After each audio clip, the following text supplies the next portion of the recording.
શું તમને લાગે છે કે રોકાણ શરૂ કરવા માટે હજારો રૂપિયા જોઈએ?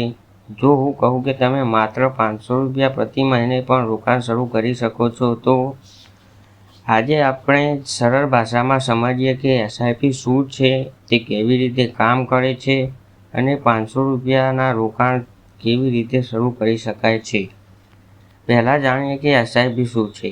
એસઆઈપી એટલે સિસ્ટેમેટિક ઇન્વેસ્ટમેન્ટ પ્લાન.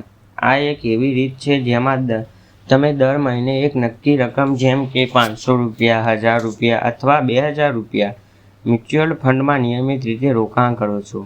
એટલે કે એક સાથે રકમ લગાવવાની જરૂર નથી. હવે જાણીએ એસઆઈપી કેવી રીતે કામ કરે છે. ધારો કે તમે દર મહિને 500 રૂપિયાની એસઆઈપી શરૂ કરો છો. દર મહિને તમારા બેંક ખાતામાંથી 500 રૂપિયા આપમેળે કપાઈને પસંદ કરેલા મ્યુચ્યુઅલ ફંડમાં રોકાણ થઈ જાય છે. જ્યારે બજાર નીચે હોય ત્યારે તમારા 500 રૂપિયામાં વધુ યુનિટ મળે છે અને જ્યારે બજાર ઉપર હોય ત્યારે ઓછી યુનિટ મળે છે.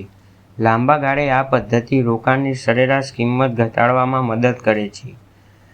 હવે જાણીએ 500 રૂપિયાથી કેટલું ફંડ બની શકે. જો તમે દર મહિને 500 રૂપિયાનું રોકાણ કરો અને 20 વર્ષ સુધી ચાલુ રાખો અને સરેરાશ 12% વાર્ષિક રિટર્ન મળે તો તમે કુલ 1,20,000 રોકાણ કરશો. પરંતુ કમ્પાઉન્ડિંગની શક્તિથી આ રકમ લગભગ 5 લાખ સુધી પહોંચી શકે છે.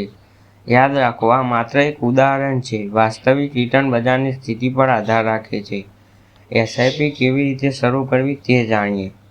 પાન કાર્ડ અને આધાર કાર્ડ તૈયાર રાખો. કેવાયસી પૂર્ણ કરો. વિશ્વસનીય મ્યુચ્યુઅલ ફંડ અથવા ઇન્વેસ્ટમેન્ટ એપ પસંદ કરો.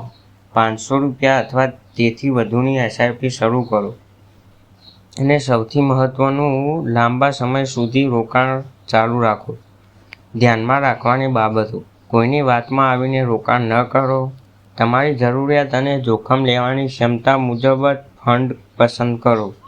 શેરબજાર આધારિત રોકાણમાં જોખમ હોય છે. લાંબા ગાળાનું રોકાણ સામાન્ય રીતે વધુ સારું માનવામાં આવે છે.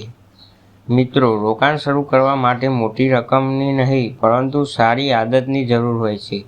આજથી જ 500 રૂપિયાની એસઆઈપી શરૂ કરો અને તમારા ભવિષ્યને વધુ મજબૂત બનાવો.